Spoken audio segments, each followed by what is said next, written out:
Hi, and welcome to Sandy's Numerology. I'm going to discuss the word relationships, and I'm going to be using Prince Harry and his wife Meghan as the examples. So, why do we pick a particular partner? And actually, it's the same with friends. It's because we are always influenced in our formative years all the way through to our age of 18 by our parents.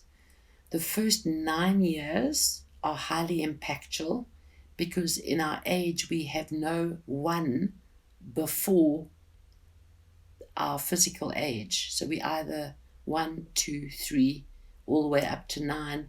And only from the age of 10 does our individuality, and this is when we're learning to express our individuality, but the impact of your parents or the parental figure, because some of us have aunts or grands as our parental figure,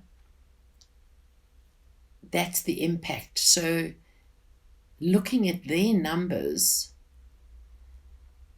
is how a client comes to me and asks me if they're in the right relationship, I immediately will ask for their parents' dates of birth, and for the partner that they have in their life, I want their parents' date of birth, so that I can see, is because we will choose one of those parents. And people need to understand that if you are very, very present when you first meet somebody and it's a very calm situation, although in our hearts and minds we are kind of a little bit hectic in the hope that this is going to become a relationship. But if there is an ease in the beginning and a sense of calmness in the beginning, it kind of can signify the energy of the relationship going forward, that because it's calm and it's easy to communicate and it's easy to talk about various subjects, we are able to communicate so easily that there's no wishing, hoping and waiting, that there's a sense of ease, which means that there's a good 90% chance that you're on track with that person. So you always have from birthday to birthday 2 numbers, and they travel in cycles and repeat every 9 years. But we start off in relationships with this, what I call the rose-tinted glasses period, where it's all exciting and it's very stimulating and there's a different energy. And then because of society and parents and friends and everybody else is getting married, that the normal step would then be to get engaged and then get married. And we're still going through this learning and this growing process and getting to know one another, that we then keep tripping the light fantastic, because now we go to the wedding stage and we get married and now we're finding a place to live, and we everything is kind of hectic. It's on the up energy wise, and then a child comes along and we are not even aware that the in-sync is not there, because we're so wanting to be in a relationship that we work harder, push harder, or we compromise. And then we get married, we have the children, and now life becomes about money, career, and the children, and the couple starts to lose the energy of their relationship. And it's so interesting in the 25, 30 years that I've been doing this, how many relationships have fallen apart, or I've told people you're not on track, you're not in sync, that this is not going to work unless you start realizing what it is that you need to do. And it's not about compromise, it's about how you work together and how you communicate. Because as the children get older and they start not wanting to be with parents and go out with their friends, we start having to look at our partner. And then the children go to college, they finish college, they leave, they get on with their life, and the cycle starts again. But suddenly you left, waking up one morning, looking at your partner going, excuse me, who is this? Because you suddenly start to realize how you filled the space in between your relationship with what is expected and what happens in the natural course of relationships, that suddenly there's nothing there, excluding the fact that in the cycles that we go through, we can be married and we can have affairs and marriages can break down because of that. But that also is telling you that you're not on track, you're not in sync, you're not communicating, you're not actually in your lives at all. You're so busy with everything else.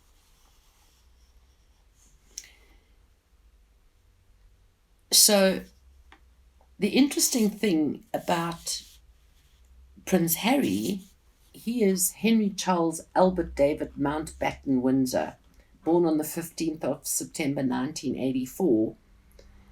He has double hidden sixes and one life path. So if I now go and I look at who was his influence in his growing up, that he would pick Meghan Markle, born on the 4th of August 1981. First of all, her father, Thomas Wayne Markle Sr., has all of Prince Harry's numbers: 4s, 6s, 5s. And in Harry is a 7, and Thomas Wayne Markle is born on the 18th of July, 1944. So there is an interesting thing that Meghan has picked her father in Prince Harry, where Meghan, looking at her mother and father, who was Prince Harry's influence? Definitely Charles, Philip, Arthur, George, more so than, respectfully I say, about Princess Di, because he was so young when she died. But she was born on the 1st of July, and the father is born on the 18th of July. He's got 1s, 8s, 9s, and 7s. She had 1s, 7s, and 8s. So it's so interesting, the mix here of Meghan is marrying her father, and looking at Meghan, Charles Philip Arthur is more influential because he's got 4s and 3s, and she is born on the 4th of the 8th with double hidden 3s. And it's interesting, it's so hard to say that Prince Harry has married his father, basically, because these are two opposite sex. But if you just take out the physical body and just look at the numbers, and you see the relationship in the influence, because Meghan's mother's born on the 2nd of September, and she's only got 9s and 11s, 1 or 2 other numbers. That is not significant. So she has married her father, and Prince Harry, in marrying Meghan, has married his father. The hard part with this relationship is that the two numbers that each of them have, birthday to birthday, makes this marriage not an easy marriage. And let's face it, they met, they got engaged, they got married, they've had a child in a space of, it's 4 years. That seems a long time, but it's actually not. It's a very, very short time. And in their marriage, they've got all of these other commitments and other involvements of royalty, security, doing functions, appearing at events, etc. So there's a lot that's going on in their relationship that is crowded by the outside. But Meghan is in a 6-11 year and Harry is in a 9-8 year. So that of those 4 numbers, one of those numbers should be the same in Meghan's current year as in Harry's. At her birthday, she goes to a 7-3 on the 4th of August, and on the 15th of September, he goes to a 1-9. This is not a match. The only thing that can make this work is 2 particular elements that could make it work but could make it break.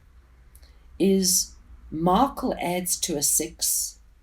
Harry is triple sixes. So when they met, there was this electricity and connection, as if they had known one another for years. So it makes it seem that when you have that kind of feeling, that this can work. And that is, and I hate to use this as an example, but this is like Eskom. The electricity is on and then the electricity is off. So there's power failures within their relationship.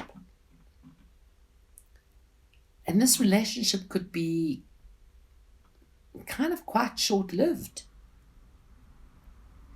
The other factor that makes them kind of work is both of them have number 4s. So Prince Harry was never going to marry a flighty, girly, kind of person. She would have to be grounded, mature, sensible, practical, because he's got a 4 in his albert and his full-born names add to 4, so he's got double 4s. Meghan is born on the 4th day, which is on your day, that first number is very profound. So she is system, order, structure, map, plan, no surprises. Harry is exactly the same. But once they have the map and the plan, they can be quite spontaneous people. They've got a lot of 3s between the two of them, which means they are very engaging. But this marriage, this relationship, don't believe is going to last at all. What would keep them together if they allow one another to be individual within the relationship and not have to compromise too much. I think compromise should be there, but not one party compromising and not the other. There's got to be a meeting in the middle. And this relationship, I feel by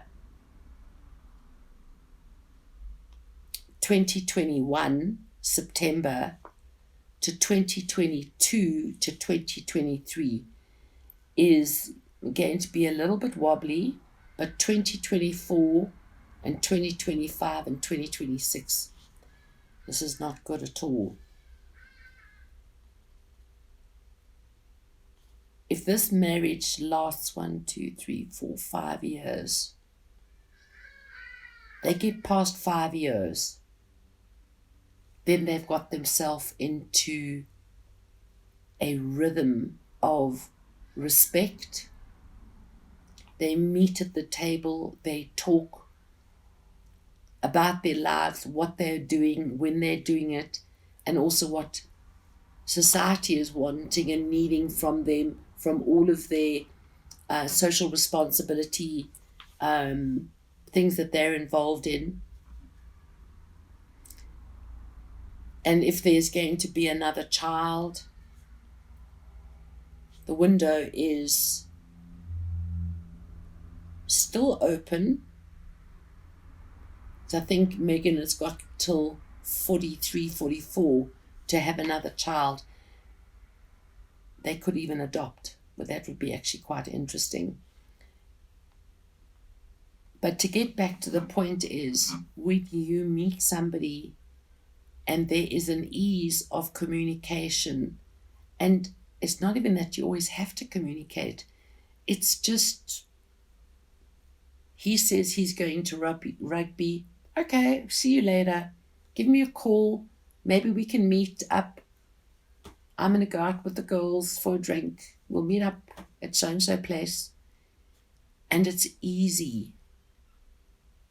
You've also got to have both parents, if there are children, to be actively involved and partaking in the day-to-day. And when you have that, maybe they're cooking whilst you're doing the homework with the kids, but there is a working with the relationship. And then the couple is making sure on a minimum of once a week, hopefully more than once a week, that they are making time without the children, without friends, going for that glass of wine, going for that coffee, going out for a dinner, trying out a new restaurant, going to movies, but actually working together and being together and having that quiet time together away from the noise of day-to-day life. That is when you know that you fit. So many clients come and say, I've met my soulmate. I don't think people really understand that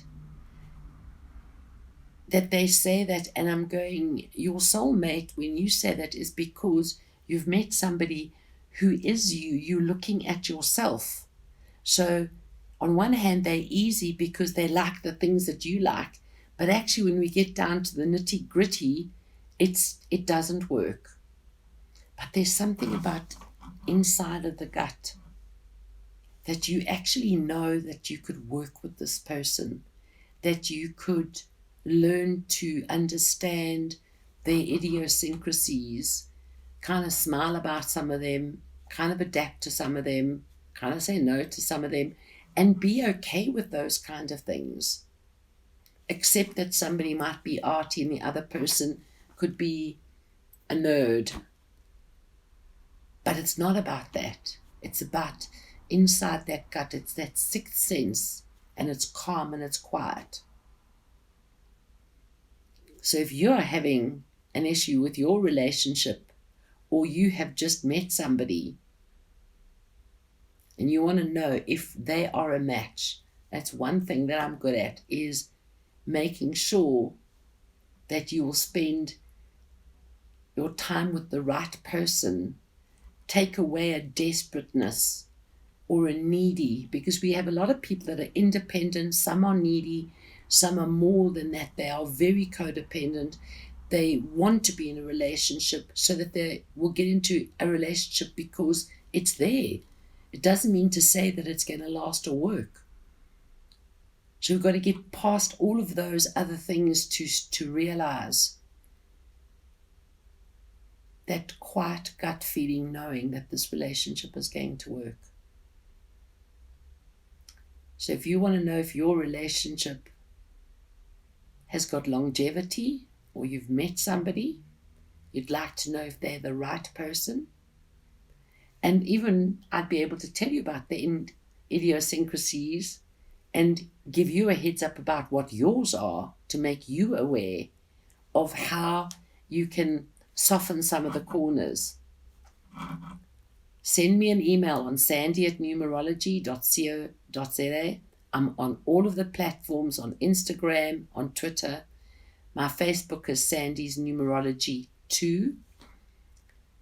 And my website is numerology.co.za. Thank you for watching Sandy's Numerology. If you haven't subscribed, please subscribe and click on the bell icon for notification of any new shows.